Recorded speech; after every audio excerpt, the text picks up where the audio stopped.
Nestled in a serene valley surrounded by rolling hills and lush forests was the village of Meadowbrook.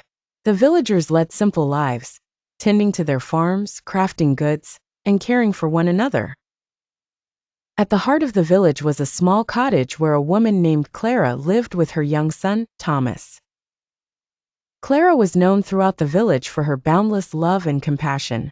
She was a widow, having lost her husband James to illness when Thomas was just a baby.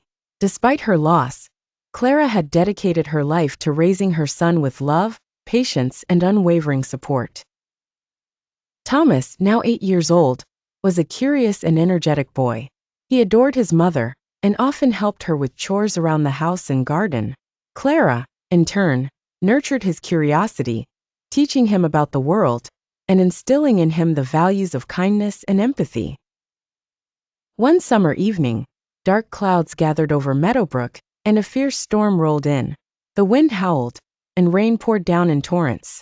Clara and Thomas huddled together by the fireplace, listening to the storm rage outside. Suddenly, there was a loud knock at the door. Clara opened it to find a young woman, drenched and shivering, holding a baby in her arms. "Please," the woman begged, her voice trembling. "My baby is sick, and we have nowhere to go. Can you help us?" Without hesitation, Clara ushered the woman and her baby inside. Clara quickly dried them off and wrapped them in warm blankets. She prepared a bed for them by the fire and brewed a soothing herbal tea to help the baby's fever. The woman, whose name was Eliza, was overcome with gratitude. "Thank you," she whispered, tears streaming down her face. Eliza and her baby, named Anna, stayed with Clara and Thomas for several days. During that time, Clara tended to Anna's illness with the care and expertise of a seasoned healer. She used herbs from her garden and remedies passed down from her own mother to nurse the baby back to health. As the days passed, Clara and Eliza formed a deep bond. They shared stories of their lives, their struggles, and their hopes for the future. Eliza had fled her home to escape an abusive husband, and she was determined to build a better life for her daughter. Clara admired Eliza's strength and resilience. She saw in her the same fierce love and determination that she herself had felt when raising Thomas.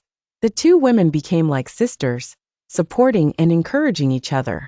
Thomas too grew fond of Eliza and Anna. When Anna was fully recovered, Eliza knew it was time to continue her journey. She had heard of a distant town where she could start anew, but the thought of leaving Clara and Thomas filled her with sadness. Clara, however, was determined to help Eliza in any way she could. Clara packed a bag with food, clothing, and supplies for the journey. She also gave Eliza a small pouch of coins, saved from her own modest earnings. "This will help you get started," Clara said, pressing the pouch into Eliza's hands. "Remember, you are strong, and you are not alone." Eliza hugged Clara tightly, tears streaming down her face. "I will never forget your kindness," she said. "You have shown me the true meaning of a mother's love." Thomas hugged Eliza and kissed Anna on the forehead. "Take care of each other," he said, his young voice filled with sincerity. Eliza and Anna left Meadowbrook with heavy hearts, but also with hope for the future. Clara and Thomas watched them go, knowing that they had made a difference in their lives. As the days turned into weeks, Clara continued to care for her son and tend to her garden. One day, a traveler passing through Meadowbrook brought news of a woman and her baby who had settled in a distant town.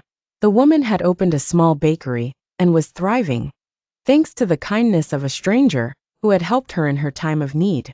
Clara smiled, her heart filled with joy. Years passed, and Thomas grew into a kind and compassionate young man. He had learned from his mother the importance of love, empathy, and selflessness. He often helped the villagers with their chores, and was always willing to lend a hand to those in need.